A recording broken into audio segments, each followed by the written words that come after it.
Ladies and gentlemen, boys and girls, Goombas, Yoshis, and everyone in between, welcome to the weekly Pedanticast, where I am joined by my friend Clark Mario. I'm, of course, Teo Mario.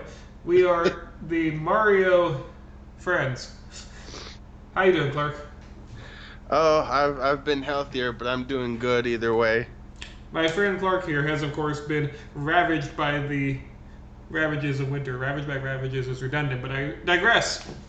Clark, I wanted to talk about this movie for a while. I specifically asked you what's one of the first ones to include on the list. So Yes. it's kind of interesting, just jumping right head first into it about this movie because I feel like its reputation almost precedes it. Yeah, absolutely. It's kind of one of the first to really I don't know be a real big investment in terms of video game movies, and the first to be one of the biggest disappointments available in recent memory, or not recent memory, but in general pop culture memory. I'm gonna throw something at you because this surprised me. Do not look it up. I assume you All don't right. have the Wikipedia page in front of you or anything. But Nope. what year do you think this came out? If you had to Uh, guess. uh, See, Because in this my surprised head, me. I already kind of buried the lead a bit. uh, like for the week leading up, I had the idea that I thought I knew at one point, but I had the idea that it was an '80s movie, like Uh, late '80s. if you had to give it a year, just off the top of your head. Uh, I'll say 1987, 93. 93. I was Oh surprised by that because, like you, this has a very, very 80s feel to it. yeah, and that's not And the that well, also it's means a not couple. the only time that's happened to me. Like I remember being asked what I think what year Judge Dredd came out in, and I could have sworn that was Oh, an yeah. '80s movie. But there was a series of those movies that came out early Add it '90s to the that seemed list. like We'll they're do a from the Judge '80s. Dredd versus Demolition Man episode. But um, no, 93, which surprises me for a couple reasons. The first being that, of course, Mario for the NES came out in 1981. Right. And then, so by the point that this had come out, the Mario franchise had been well established. 91 was the Super Mario World on the Super Nintendo. So we're getting into second generation. So we're talking about a pretty worldwide phenomenon by this point. Yeah. And so that they made a movie of it doesn't really surprise me, but I'm kind of surprised just how long it took them to put this together. I assumed there weren't many production issues. If there were, I didn't read about them. But it seems like they kind of missed their chance to jump on this one a bit. Well, I think there's probably a few things that went into it. One, things like this gets stuck in production hell forever. Like everybody wants to do it, but no one knows how. And so I think for a while the delay was one, people didn't like think of making video game movies for the most part until this was really proven. And two, they had no idea what the movie would be, because when you watch this specific movie, it's very apparent they had no idea how to translate the source material.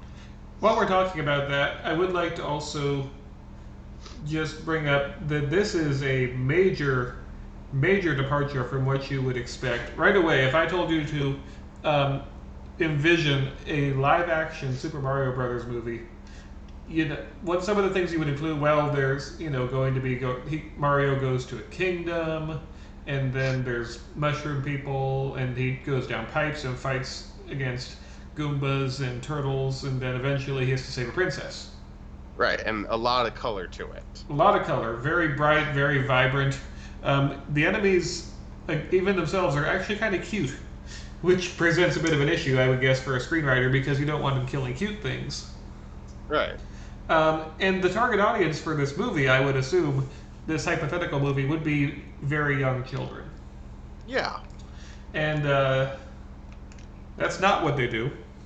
That's not what they do at all. That is. Instead, what we get. I thought about this earlier, and it didn't hit me until very recently that what we have here is what can be described as a cyberpunk movie. To an extent, I'll give you that. I would say so. It reminds me the most of either. Okay, not as high tech, but it has that Blade Runner set design of the very gritty, dirty city. Yeah, they wanted to make it like cluttered and dark and like Oppressive. um yeah. When they go to it's not even the Mushroom Kingdom. When they go to Bowser's Dimension, and they don't call him Bowser yet, he's King Koopa. But Yeah. they go to Dennis Hopper's dimension, and it's basically Back to the Future Part 2. It's, it's this really rundown urban city. And it's basically the opposite of what you expect. And I kind of want to use that word opposite to say that I feel like with this movie in particular, one of the things that fascinates me about it is just the idea of having to sit down in a studio and get it made. Because apparently, the only thing that, for my own sanity, I am going to assume, is that they decided to go completely against expectation. And they wanted to make it a movie that was for a more mature audience, possibly because they figured that the Mario games have been out for 10 years at this point. That the audience has grown up somewhat. That's all I can think of. But they have a very poorly advised way of saying we're going to make it cool, I guess, for lack of a better word. Yeah. Or we're going to make it an update on the formula, and we're going to make it more American. Yeah, that was probably a big part of it. Now, it's important to say that doesn't mean like American versus Japanese. It's just that the Mario games, I find, are very timeless is the wrong word, but they don't really have like a acculturation to them. It's an Italian plumber fighting against, fantastical creatures. It doesn't really have a feeling of a particular city or culture, but this feels very much Demolition Man, or not the big city, the city that they find. Boy, making a lot of references. The city that they find, his name is escaping me. The underground city in Demolition Man, when they find all the resistance movement. Yeah, I know what you're talking about, but I can't. Wait, Dennis Leary? Yes, it's led by Dennis Leary. Because I kept on saying Dennis Hopper. But so when you watch this movie, it's very strange because what happens is they adapted the property, but they don't want to adapt the property. It feels like they're making this movie that basically has a Mario coat of paint. Well, I think to a point they put themselves in the corner, because I think the first big mistake that they made that they didn't go back on, that they should have gone back on, is making it live action instead of an animated movie.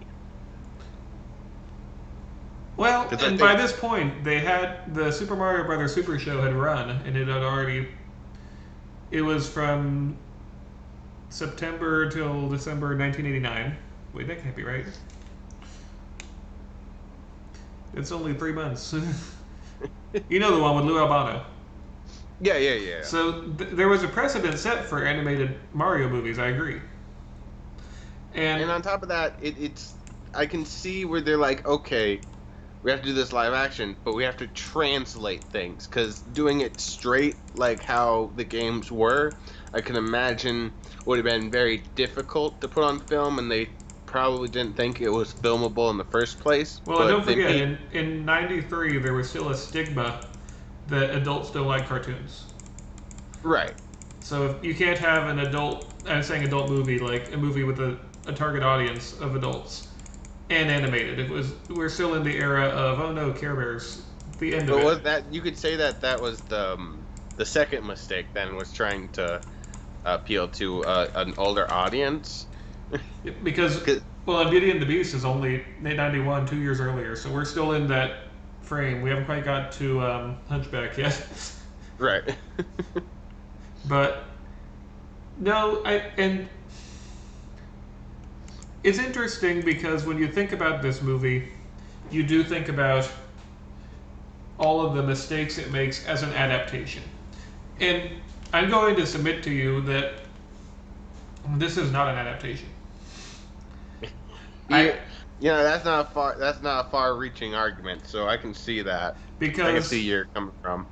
aside from the end where they're wearing the red and green outfit and blue overalls, and the fact that they keep calling each other by the names, my name is Mario, my name is Luigi, I'm King Koopa, I'm Daisy, but they don't look like the characters. Right. John Hoskins says, actually, that's not fair. Sorry, Bob Hoskins, not John Hoskins. John Leguizamo, who doesn't have a mustache. Right. Like, name one thing about the Mario Brothers, how they look. Mustache is usually the first thing people say. Right.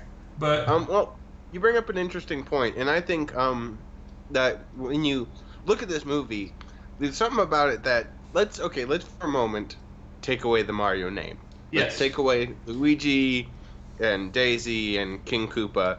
When you look at this movie, it's very strange, but I don't think it would be as hateable. I think a lot of people would have found it really weird and confusing, but it would develop this cult following of people who like these kind of strange movies. But I think once you add the Mario aspect to it, it makes it, in a way, a lot less enjoyable because people have this context. you know what I think of when I watch it? You're right.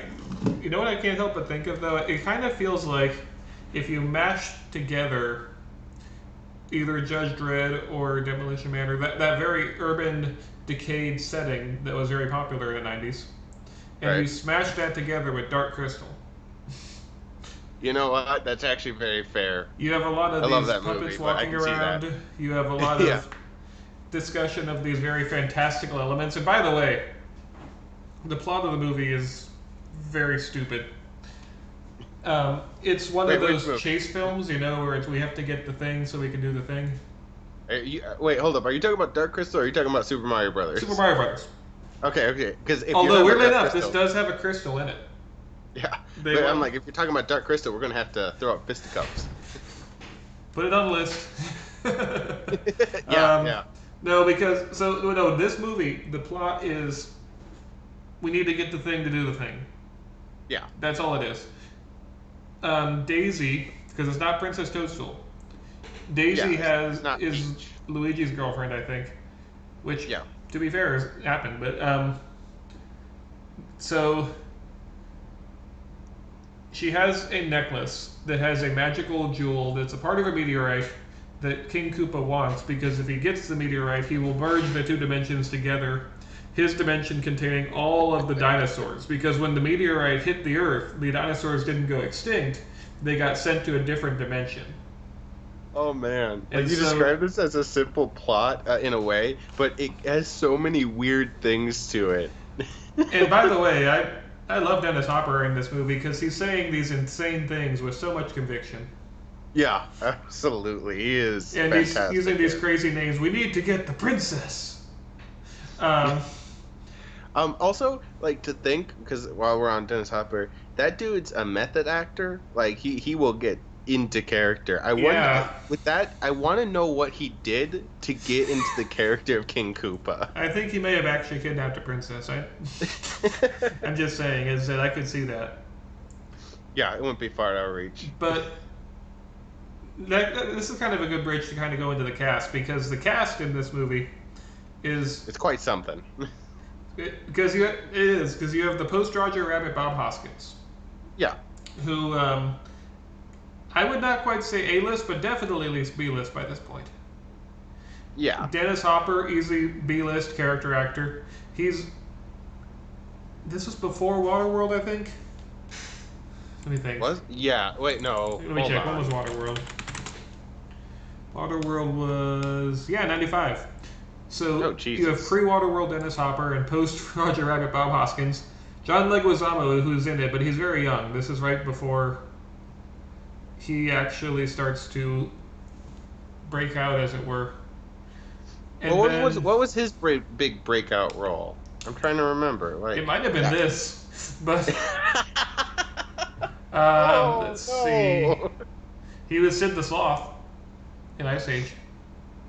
Yeah, and that came out way later. So it's kind of weird. He was also in that stupid, terrible Romeo and Juliet movie, which we will now have to add to the list. I won't lie, I had to Google it. He was in Carlito's Way. Right, right. He was a small part in that though, kind of technically. Yeah, But like he big small part. but he's again, he's a character actor, I would say, and Yeah, he he's enough that you recognize him immediately when you say it, even if you can't think of anything he's in. But then again, that's kind of what character actors do. yeah, right, exactly. So, and then of course you have a collection of ones who were. You have a collection Oh, of various less famous celebrities. right. Well, I don't know if you read this at all, but I remember reading this fact a while ago, or it was a quote from Lance Dennis Henriksen's Hopper. in it Oh shit, at the end. that's that's right. But Dennis Hopper has this story of his kid asked him why he did the Super Mario Brothers movie, and he told him, "Well, we needed to be able to afford you shoes." And apparently, his kid replied, "Did we need shoes that bad?" Now, with that said, Yes. um, I have seen phoned in performances. Yeah. Eddie Murphy does it a lot. No, no This kidding. is not a phoned in performance. He is selling this ridiculousness as though it is the most important thing in the world. It reminds me kind of Raul Julia in the Street Fighter movie playing a Bison. Right, How right, he right. is cast as the villain of this ridiculousness, but he says, you know what, I'm gonna just play it like it's Shakespearean. I don't want to quite call it opera Shakespearean, but we're going to speak every scene as though it's this very dramatic role as you're saying these ridiculous things. We need to get the piece of the meteorite. Bring me the princess. Well, that's And like the other question I have for this is that how much did these actors and actresses believe in this project? you know, in an alternate universe where there's a little bit less insanity going on with the script, I could see this being much less memorable. Yeah, yeah, yeah. Bob Hoskins, by the way, is good in it, but he's basically just playing Eddie Valiant again. Yeah, yeah. It's Um, weird that way. because if you think about it, now that I mentioned that, this is not that far removed from Roger Rabbit. You have a character who has to go into a bizarre alternate dimension and act heroic and Right. save the world and uncover a plot. Well, it doesn't really uncover anything. It's very obviously Koopa. But okay, here's the thing. So the Mario games, especially at this point, we're up to Super Mario World, don't exactly have the most in terms of story. Yeah. You can have a what's it called? Plot for a video game. Character has to jump on mushrooms to save a princess, and that's sufficient. That's enough. Right. For a big Hollywood movie, they're not going to accept that. You have to have more. And so, Again, it comes to like you that point of mentioned, this translating is it. say again. It comes to that point of translating it. How do you take Absolutely these aspects translate. and make them something?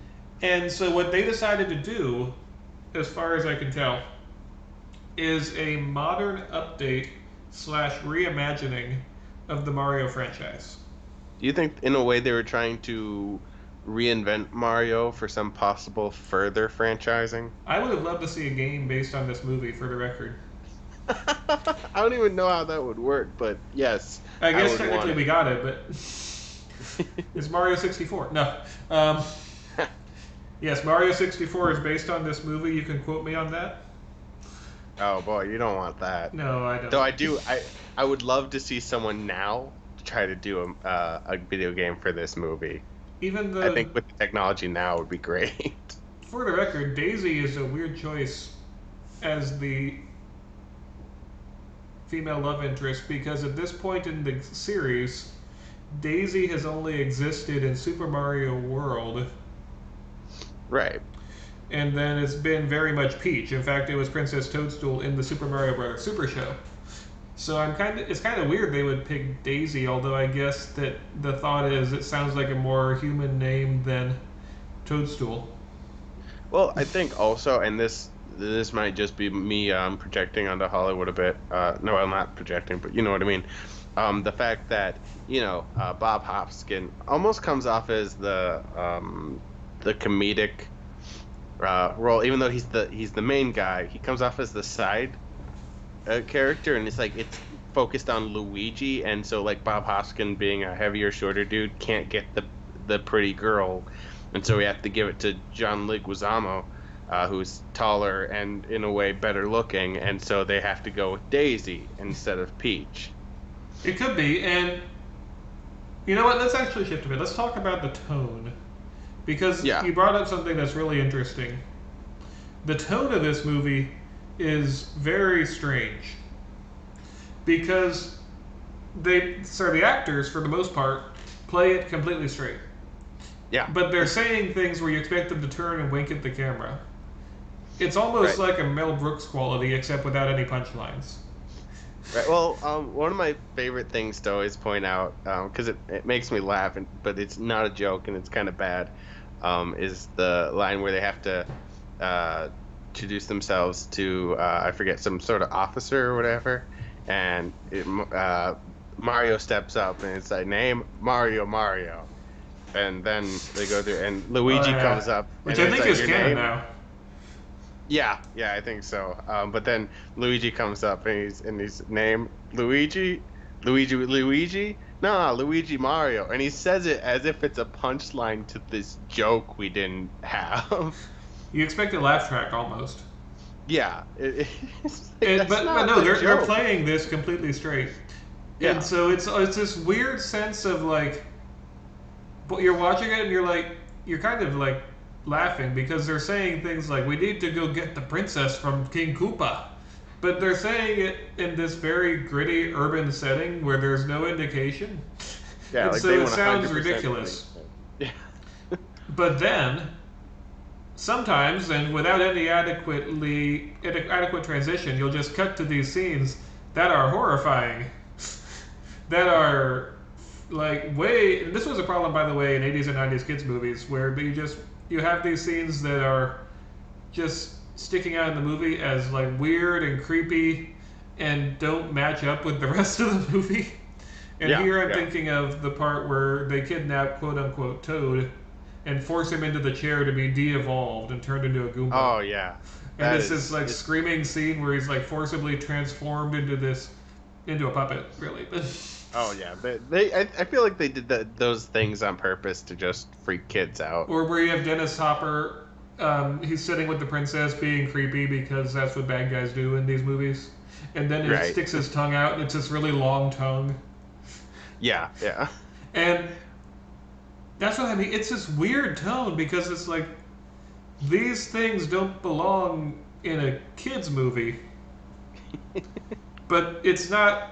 They don't go all the way with it and make it like an adult movie, and neither does it go so far into the realm of comedy that you can really even call it self-aware. Yeah. It feels like it should be self-aware, but they're Some playing it people straight. really some people really believed in this project, I think. Some people were like, "Yes, this is it. We did a good job and this will be our Star Wars."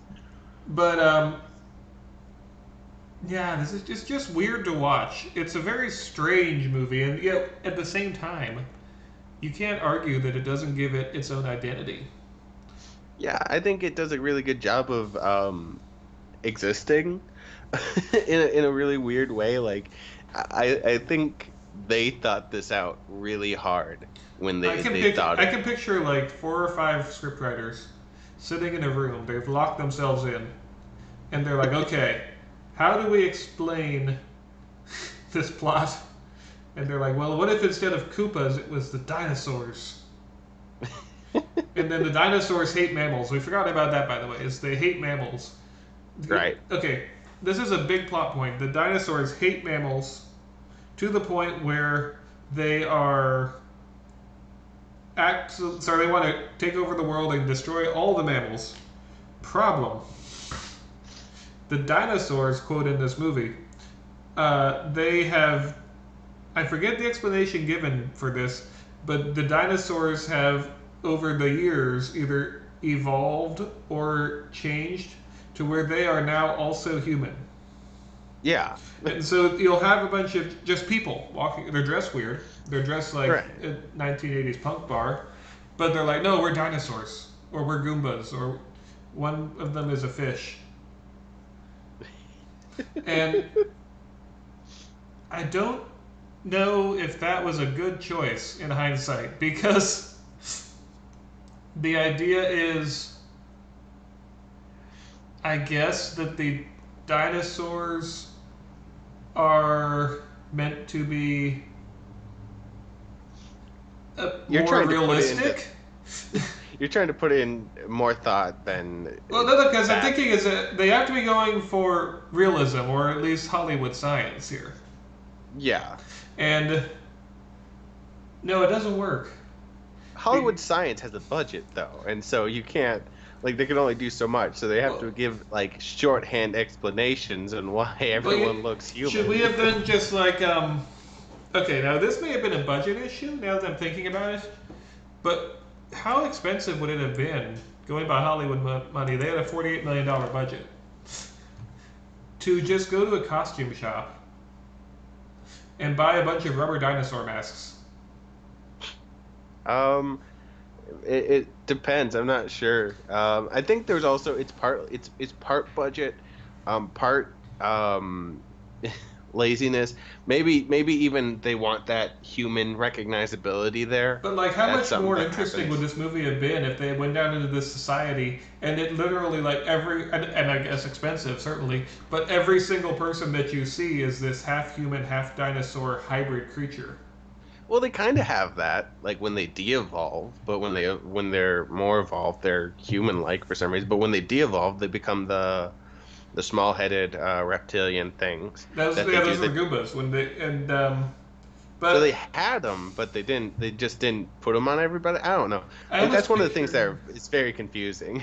But I want to see in this world. I like the premise of we go to this very strange world that's inhabited entirely by these dinosaur creatures. But the problem is because they're all human, then it's kind of just like it sounds silly. They're referring to themselves as dinosaurs when they're clearly not, and talking about Right. how they hate mammals when they're clearly humans.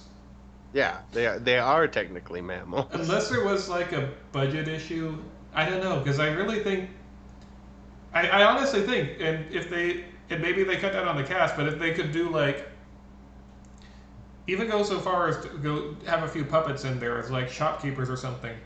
Like imagine if the Mario Brothers land in this strange world, right? Right. And then they look around and there's all these weird signs. The sets keep them the same. And they go into a bar, they open it up, and then there's like literally people walking around and it's all dinosaurs. And they're just like, what the heck? It almost sounds like Fear and Loathing in Las Vegas now. Well, I definitely think that there's something to that. But to a point, you have to accept that this movie had a lot of probably confusion going around in it. That I think is probably what causes the product we get. Because I think if you look at it, there's a lot of communication not going on. Yeah. Um, because this story is nonsensical. At the end of the day, it's like if you were to take the Mario Brothers thing out and someone were just to watch this movie, they'd be confused. They'd think they just accidentally had an acid trip or something. I wonder if Because you. And now I'm also picturing they just get some oatmeal and green paint and smear it over Dennis Hopper's face. oh He'd do no, it, you know he would. that's all I can picture, and it's a glorious image. Keep Oh the hair man, the we same missed because the out. hair is great. In this movie, he has Yeah, like spikes on his head. it's almost like a terrible Billy Idol thing going on. Yeah, but well, and I want and it almost feels to me like they didn't go far enough with some of their ideas. Like I'm not saying these would make it good ideas, but I'm saying is that if you're gonna go weird, you've got to crank that throttle. You can't go halfway on the weirdness. Yeah, absolutely. I think had this movie been weirder, people would have forgiven the Mario aspect of it and just enjoyed the ride. As a side note, I don't know if they ever jump on anyone's heads. Oh, you know what? That's a missed opportunity now that you mention it. It, You know what you needed to do? Okay, so they're trying to get away from the bad guys, right? Right. And there's a ladder. And there's a ladder, and Luigi's on the ladder, like, Mario, come on! And he's like reaching down his hand, and then there's a bunch of dinosaurs running towards Mario, or Goombas. And then Mario looks at him and he's like, he doesn't know what to do, and then he suddenly just jumps on their heads, and then jumps up and grabs Luigi's hand, and they all fall over. You know, they could have done it with those super jump boots or whatever they had, because they did have that to an extent. But they didn't bother to use it, really. Oh, man. Can you imagine putting wires on Bob Hoskins? Okay, sit still. We're going to put on these crazy boots. I want to go back to the... You mentioned earlier this was cyberpunk. Yeah. Is there any way you could expand on that a little bit? Well, it's kind of a lot of the same common aesthetics. I'm like, it's not strict cyberpunk because there isn't, hackers and all that, but it's got a cyberpunk element to it. It's sci-fi, so I guess if you... Wait, now that I think about it, would you consider Mario itself sci-fi, or would you consider that fantasy? That's a very interesting question. Usually science fiction has a logical explanation for why things are happening. True. And so I would say that the Mario games, at least in 1993, go closer to fantasy because there's less focus on explanation. Why is this kingdom full of mushrooms? Doesn't matter. I'll give you that one. But yeah, it when you look at it, a lot of it is trying to copy, like you said, the kind of Blade Runner, confined, crowded city aspect, on which you look at it and you kind of wonder if they're trying to hide something with how crowded this movie is at times. But they have, they have the grids, or the walkways and whatnot that are just like metal, and you have the fashion punk stuff, and you have the de-evolution machine, and all that to it, which it just creates. It's supposed to be this oppressive government, right? King Koopa is just supposed to be this oppressive dictator. In fact, I feel like someone had an unfinished cyberpunk script, and they looked at it and they realized they had to get this Mario movie done, and they're like, and they just shoved them together. By the way, missed opportunity. Yeah. You know what a missed opportunity would be here? What? And I feel like a lot of things, but I don't want to get into full fan fiction here, but I do think that okay. If there's ever a movie to get into full fan fiction mode, this would be the one. What if there was Bowser had a henchman, right? Yeah. And the henchman was like a traitor to humans. And he's like, I want, I realize you're King Koopa. I'm going to help you take over, right? But he's human. He's a mammal. And so, actually, you could even have a scene where the Mario Brothers are in prison or something, and he's like, I'll help you. Come with me. I'm a human, too. And then when they get there, he's like, haha, I revealed it, right? Right. And so, but this human, remember, because if you shoot someone with the de-evolution ray, they devolve. It turns the guy into a monkey. Right? Right. And so this human is this big, strong, muscly guy, right? Yeah. And then Bowser, at some point, is like, I'm going to reward you, right?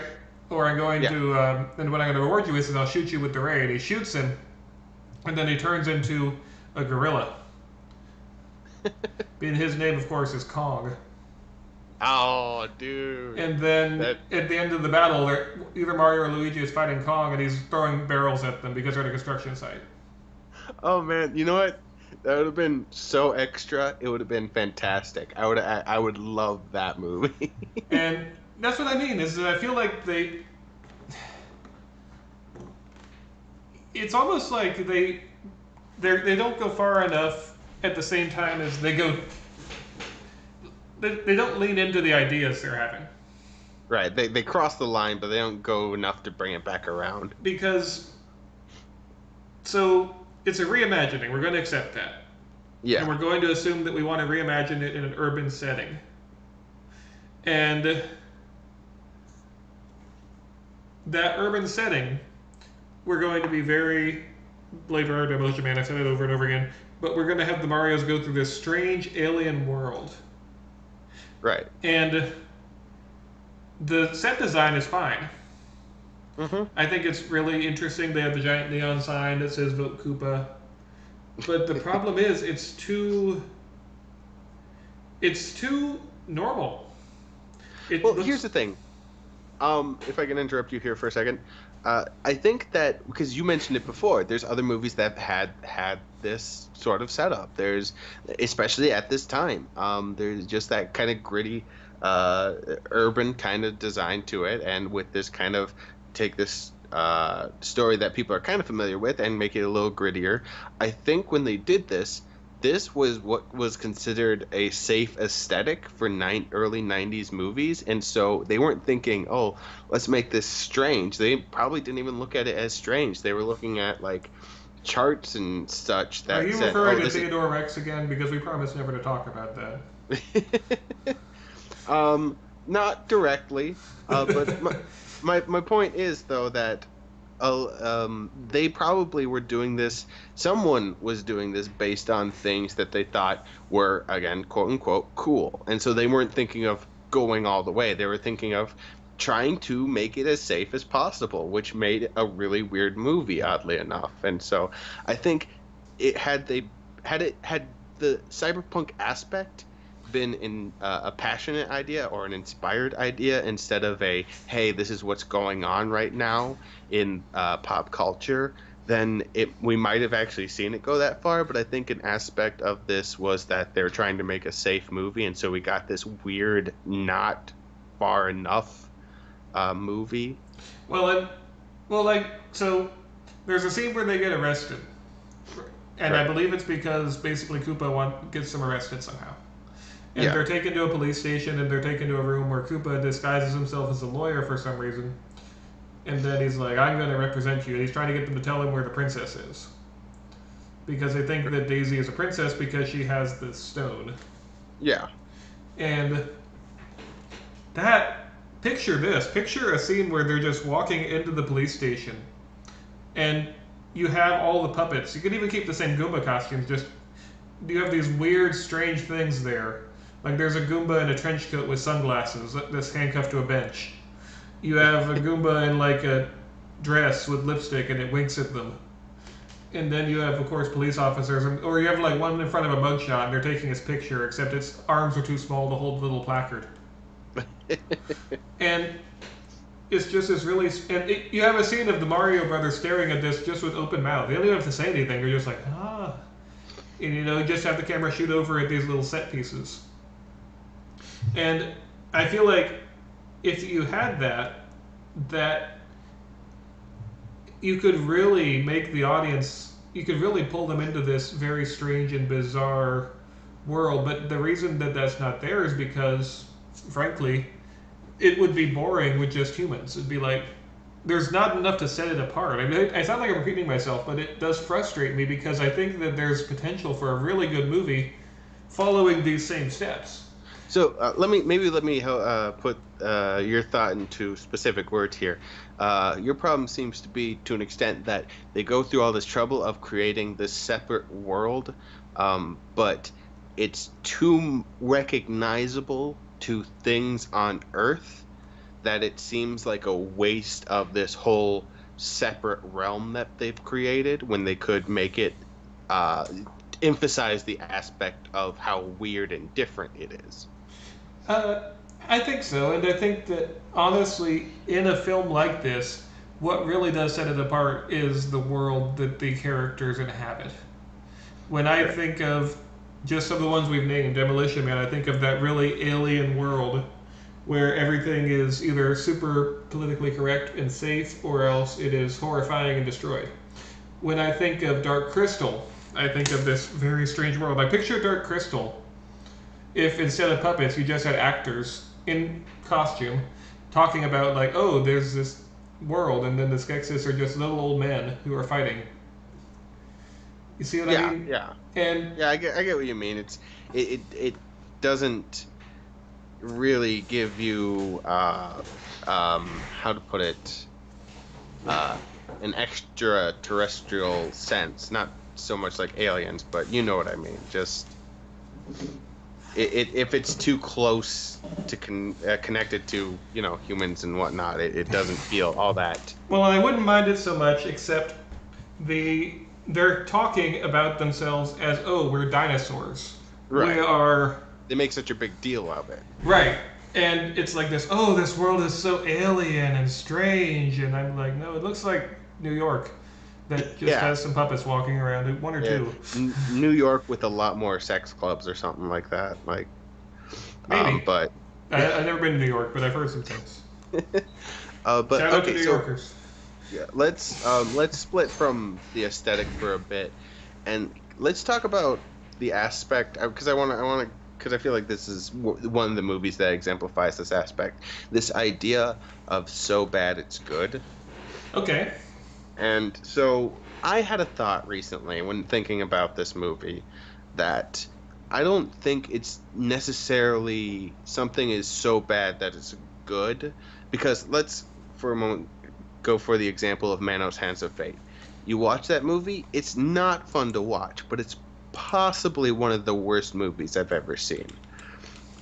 What I think when it comes to movies like this, when people enjoy them so much, like this or The Room or Trolls 2, what they really enjoy, even though it's a product of it being bad, quote unquote, it's how surreal it is and how strange this ends up being. Because when you think about this movie, you think about all the weird ways they tried to translate Mario into it, like the fungus, the jumping boots, so on and so forth. When you think of Troll 2, you think of that weird popcorn scene that just seems so out of place. Or with The Room, everything about The Room. Well, It's not to cut you off, I do agree. But in the terms of so bad it's good, what I usually picture specifically is that a film is failing on a fundamental level. And now, fundamental doesn't mean like it means that it's basic. You right. know, there's basic expectations for movie film, and it is failing to meet those expectations in a spectacular way. And at the same time, though, there are benefits to it, but those benefits are either so strangely executed or even unintentional that the good quality comes from something that either A, the creators did not intend, or B, something that would not normally be seen as beneficial. All right. Well, let me put it. Let me give this because there are movies out there that I would say are very surreal but aren't bad. There's a Japanese movie called Houseu, and when you watch it, it's nonsensical, it's strange, and I would say it's the same kind of surrealness you get out of movies like Troll 2 and such. But I wouldn't at all call it bad. But the difference is it's intentional.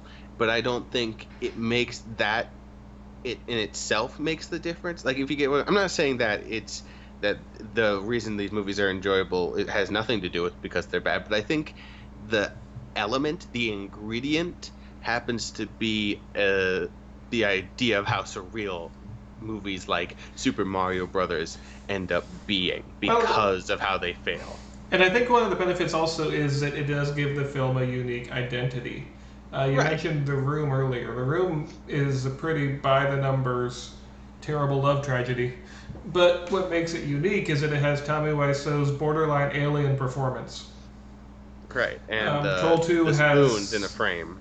Troll 2 has just people acting in the complete wrong way pretty much for every possible scene. They're breaking every fundamental rule of acting. Right. And so, what gives it its uniqueness with the so bad it's good. And I think the word bad, by the way, is misleading. Yeah. But so bad is good means that it has created a unique identity for itself that might even be as an unintentional comedy. But it's created this very unique and original identity for itself that you can't find elsewhere. I'll give you that. That's actually fair. But okay, so because I remember you said right before we started recording that you actually like this movie, not because it's so bad, but would you say that this movie is technically so bad it's good, or would you say it's strange successfully, but not in the way they intended? Like if those things can be two separate ideas. So, couple things. Number one, I like the movie. Right. I do like it because okay, so I almost have to tell a story to answer that question. All So right. I had watched this in high school, so that probably would have been around 2007 or 8. And by that point, it had gained this kind of infamy online as one of the worst things ever made, one of the most terrible things ever made. And I don't know if that's fair in hindsight. No, I don't think so. And so when I watched it, I was expecting this like trash fire. I was expecting it to be like horrible acting, horrible set design. I was expecting like puppets that were falling apart. But what I noticed was that there is genuine craft here. Their acting is fine for the most part. A little hammy, but Yeah. the effects are surprisingly good. Actually, even the puppetry is good, and it is unique. The only effects I would say haven't aged well are CG, but it was 1993. Right. Watch Jurassic Park again. That's all I'm saying. But with that said, I have that's a whole different rant about CG. I never like it. I never Well, I like think it. I think it's gotten to a better point now, but That's fair. But I mean, if you're gonna make it a cartoon, just make a cartoon.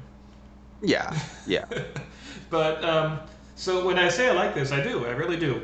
But I like it because two reasons. I think I had that expectation going in of it being bad, and it doesn't deserve it. I don't know if it deserves. It definitely deserves some reputation as being flawed, or perhaps uninterest. Nah, not even uninteresting, or being like a movie that isn't necessarily entertaining. Certainly, I give it bad if you're going by traditional. But when I watch it, I don't feel bored by it. I don't feel like I don't feel. This sounds almost pretentious. I don't feel offended. It's an inoffensive movie. right. It doesn't feel like this has no reason to exist or anything. But then again, I approached it not expecting it to be an adaptation. I I think expected a weird sci-fi movie based on the Mario franchise. right, and I think to a point you can say technically nothing went wrong. It seems like there's plenty of movies that are bad because the effects didn't work or because the intended image didn't work. Where everything you think when watching this movie, everything that they planned came off exactly how it was supposed to. It just didn't work for the audience. Well, I'll say Like, this also is that if you go into this expecting an adaptation of the games, I could see you thinking that this is terrible because that is not what they're doing here. right, though it begs the question, like, how did one think this was going to go down? Like, if they see the trailers or try to think of a live action Mario movie, I want to know how they thought it was going to go. Now, Like, was this movie doomed from the word go? well, it's funny you should mention because they are making an actual cartoon Mario movie. Are Allegedly. they? I remember reading it. Apparently there have been rumors, and they say it's 2022 is the release date. So, but Okay. I don't know if I'll watch it. I know I will actually because I like Mario. But by that point, I might have kids, so I'll have an excuse. Right. Uh, that's why you have kids, so you can go see Pixar movies without getting weird looks. Oh, I know those weird looks, man. But so is it doomed from the start? I don't think so. But you really have to emphasize the marketing here. And and again, if you're going to go weird, you need to really go all in. I think that the safeness, as you mentioned earlier, if anything, is the biggest flaw. Right, because I could see had they pushed this as a movie that it gets so weird how that that you take Mario and like, okay, you kind of just look at the audience and you shrug and you're like, we didn't know how to do this, and so we made this crazy thing in so many words. I think people would have been a lot more forgiving. They're like, okay, let's go and see this crazy adventure that they didn't know how to make. All right, I'm going to give you a quick 5-minute rewrite All right, because it's very silly.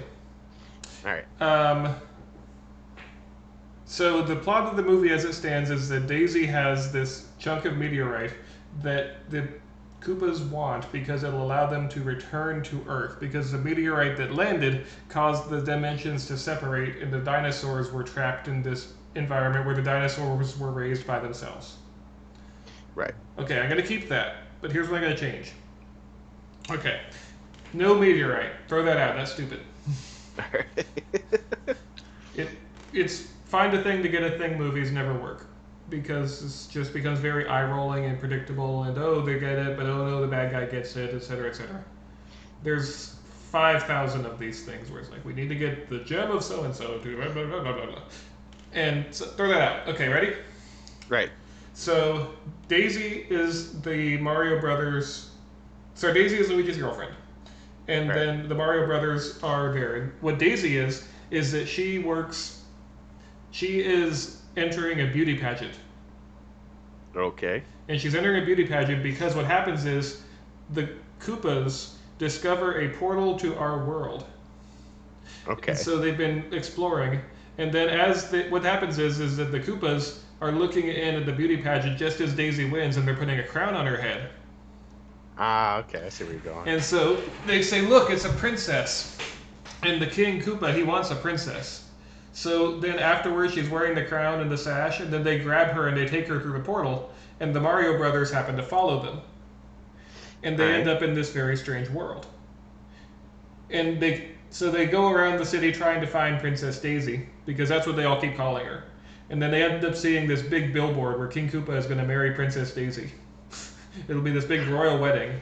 And then eventually, she explains to Bowser, I'm not a princess. And he's like, what do you mean? And I'm not a princess. I just won a contest. There's like 1 million of them every year. And then Bowser says, wait a minute. You're telling me that your world has 1 million different princesses?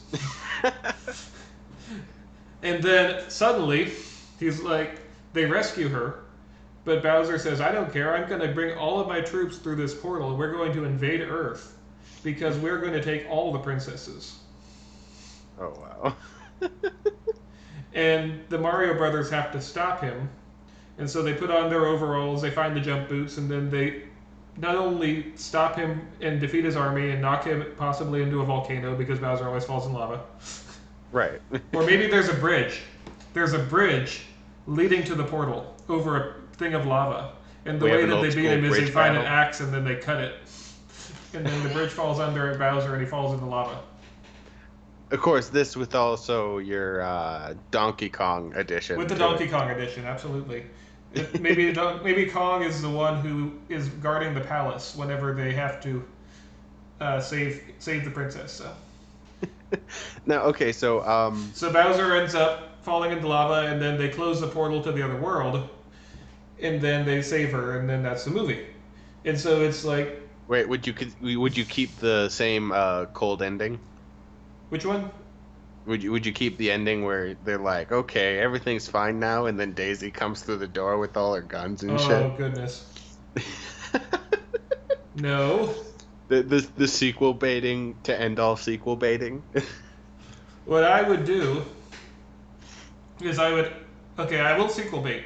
But what I would do in that case is I would have the Mario Brothers watching TV, and then there's a report on TV about a princess being kidnapped, and she has just won the county Miss Peach Festival contest. And they just look at each other, and we iris in. No. Oh boy. And again, this is I try to keep as much the same as possible. They can learn about these are dinosaurs and we've evolved. Fine, keep that in, but have some puppets, have some rubber masks, and make it actually look like it's a city run by dinosaurs. And you have the scene where Mario jumps on one at one point. Yeah. So, and there you go. And so now you have made it. How do I explain this? You've made it less. about find a thing to get a thing, because that's the most boring aspect is the plot. Now, Right, you don't yeah. have Bowser invading Earth and turning someone into a monkey. I'll give you that in my version. But that's why you have Kong. He replaces that. So Right, you still get absolutely. the person turning into the monkey, and it's Kong throws barrels at them, and maybe they end up knocking down a scaffolding that he's standing on, and that's what kills him. Right now, I have a question because there's two notable characters in this movie that I don't think have an angle Oh, are we in going the to talk very. about Spike and Iggy? Wait, what are they Yeah, called? yeah, Is it Iggy? Yeah, Spike and Iggy. Which are the Koopalings. Iggy is one of the no. Koopalings, but Spike is not. So are they in the games? Because I don't remember them Yes, being. they are the 7 ones from Bowser's kids, the Koopalings. Except later they're not Bowser's kids, but they are, but they're not. Oh, okay, And okay. so what they do in this one is they have Bulk and Skull. Yeah, That's all it basically. is. It's you know these guys. They're the wacky comedy henchmen who are heroes foil at every turn. And I love how they have to like at one point he evolves them to be super geniuses. But obviously the writers not being super geniuses, they just have to talk a lot and really fast to hide the fact that there's nothing really smart coming out of their mouths just to be they just continue to be the comedic duo and they're like To quote the best Strong part of Bad, the it's like, movie. but these characters are just running around anticing. And that to me that's like one of the best parts of the movie just because their ridiculousness in this whole ridiculous movie is just it takes that a little just enough to make this movie memorable because Well, yeah. they're the essential ingredient. And you know, it's funny because this movie falls under that exposition writing talk. You know what I mean? Exposition talking thing that some scriptwriters have, Yeah, where it's like, tell your backstory as dialogue. yeah, yeah. But with that said, the dialogue when they're not doing that is not bad, No, as you might no, expect. I wouldn't say it's like good, but it's probably so. If you're going into this expecting like a train wreck, like I was, it's you're not going to get that. right. Um, with that said, it's definitely flawed. It's definitely a lot of room for improvement. And I almost feel like if I ever had $1 million and possibly a resurrection machine to get back Dennis Hopper and Bob Hoskins, this is what I would do with my afternoon: is just make the same movie, and but I would make it. I would change these things because what harms it the most, I think, is twofold. And back me up on this one if you want to. All right. The two things I think hurt this movie the most are that they don't go far enough with the weird elements. Right. That because those are not only the best part of the movie, they're all the things anyone remembers is the weird parts. Right. And the second part of this one is that the actual plot and structure of the movie is far too safe and far too Hollywood. Cliche Yeah. even. Because it's the MacGuffin plot, and it's a lot of, oh, we are writing exposition. And on top of all of it, they're calling each other by the names. Oh, I'm Daisy, I'm Bowser, I'm Big Bertha. But then they're not doing enough to make it a part. They're not making it alien. They're not making it. It feels like a particularly bad neighborhood. It feels like Back to the Future 2. Right. Yeah. And so, all of this to say, I like this movie, but it frustrates me. It's one of those things. It's much like in an almost inverse sort of way. It's much like an extremely goofy movie, where the Mm-hmm. extremely goofy movie, it's kind of it could have been really good and likable, where this could have been really weird and likable. It could have been a cult hit in a way. It could have followed, it had this setup for a cult following, but It does have a cult um, following, but it's the cult of, oh, this is the worst thing ever made, and it's not. no, it's not. It's very much one of those things where it's hyperbolic and it gets old. When like it's fun. It's much like Teenage Mutant Ninja Turtles 2, which is now on the list. Um, Um, well, and Actually, that's a good point. Real fast, and I will try not to go on a tangent too much. Right. So we had. I'm gonna compare this, and this might not be fair, to the Ninja Turtles movie, the Jim Henson one. Right. You remember that one is. It's another case where they make the setting more urban and more gritty. And more realistic, if you will, but it's this very silly adaptation, Teenage Mutant Ninja Turtles. Right. And yet, I would say that a lot of people say that one works pretty much. I don't know if I've ever met anyone who said that movie is not at least decent. Yeah. The first one, anyways. The second one is rambunctious and crazy. No, it is. That's where they get kid friendly, but. Um, And I feel like we should talk about the Teenage Mutant Ninja Turtles trilogy in a separate video. Just have those all in just one video. Just as a point of comparison, though, what I mean to say by this is that that's an example, I think, of taking a children's property, but making it more mature and making it work in the real world. Right, being able to translate it properly. And I think that they had a good start here, which is we'll have two alternate dimensions, one that is this very strange world, and then we have our own world. And then we'll just, we'll have the Mario Brothers go between them. I think what it is that the plot itself, the to get a thing plot, is not very Mario, where your plot, the beauty pageant, and they take them, and that feels very Mario in a way. Well, thank you. Maybe I should be a scriptwriter for Hollywood. No, don't ever let me do that. My first movie will be Christopher Walken and William Shatner want to win an opera contest. I'll make a lot of critical praise, but that's about it.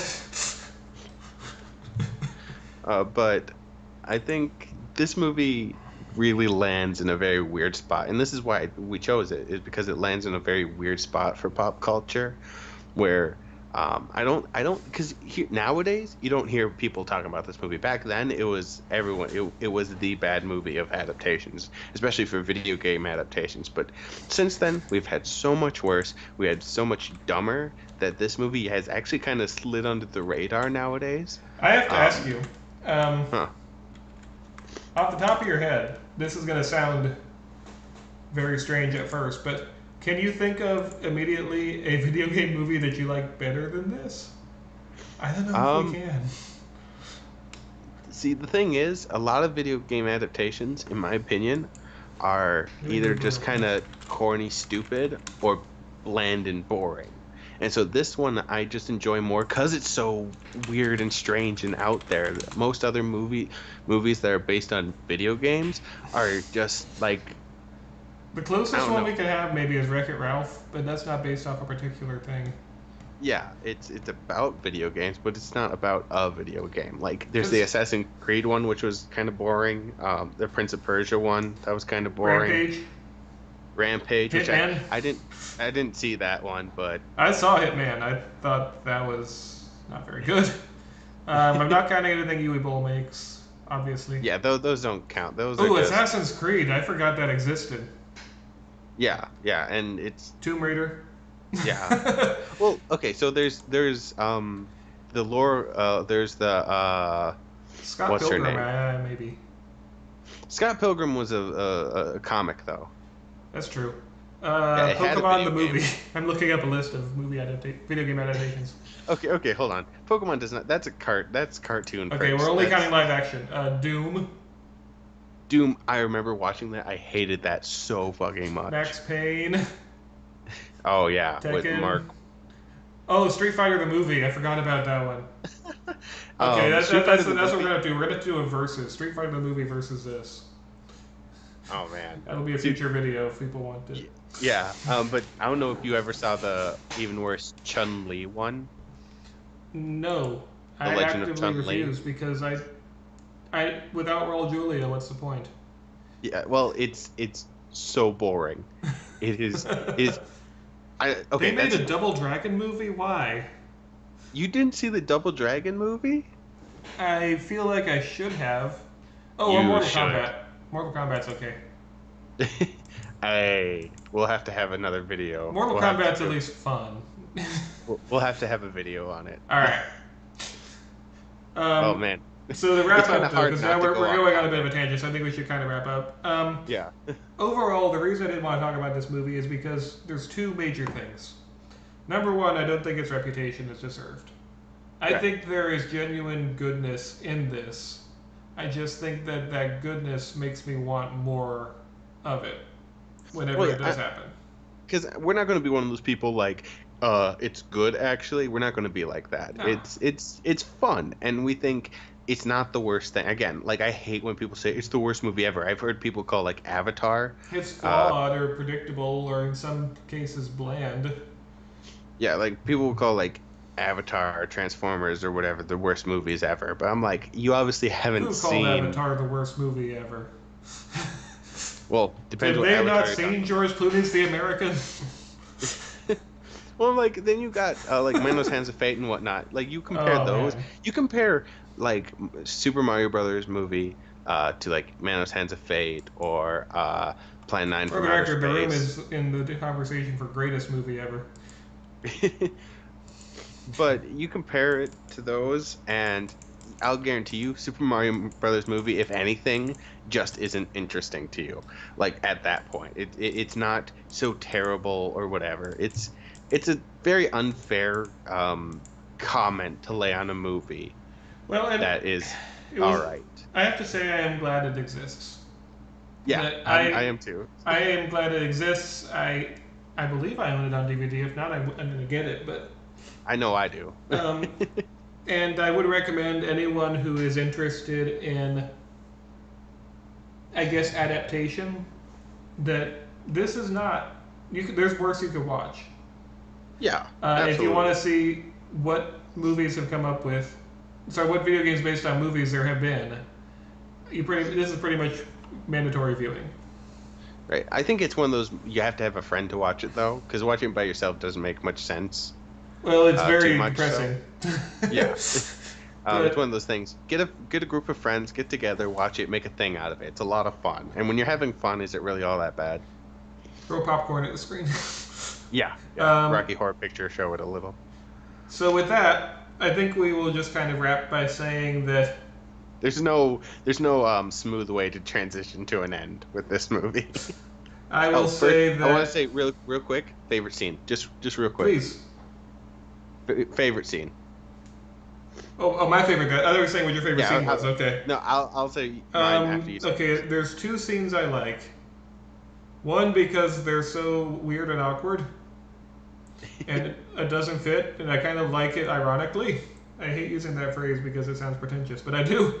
And that's when Right. Mario goes into the bar and he has to seduce Big Bertha, who is a woman dressed as a sea urchin, based Right. on the Yeah. fish that eats you in Super Mario World. I didn't even put those two together, but all right. Yeah. And because it's so weird how he's like has to seduce her to get the necklace off of her, and it's nothing against her. She's a very attractive woman and everything, but it's just like Mario is like, I got this. I'm romantic. So I love that because of how weird it is. And then my favorite scene. It's hard to pick, but pretty much just any scene with Dennis Hopper chewing on the Oh, yeah. scenery, Yeah. because he is trying so much harder than he has to, and I really appreciate that. Yeah. What was your Um, favorite scene? my favorite scene is so small and it is kind of dumb, but the elevator with all the Oh Goombas, yeah, and to get through it, they have to make them start dancing. and then it comes back later Oh. because then Toad, who has been turned into a Goomba, makes them all dance. Yeah, yeah. That's what you call a Chekhov's gun. Yep. Oh man! All Equivalent. right. Well, Those are I equivalent. think I will end this by saying just one more sentence review. If you're looking for something that is weird and strange while at the same time being fun and inoffensive, you're going to enjoy this. But if you're Yeah. looking for either a loyal adaptation of a video game or, quote, the worst movie ever made, then I'm afraid your princess is in another castle. Solid, solid. On that note, we will see you next time, and I believe it will be Clark's turn to pick the subject. So, Yeah, yeah. all right. So we'll see what we do next time. Thank you for listening, and see you then. See ya. Peace.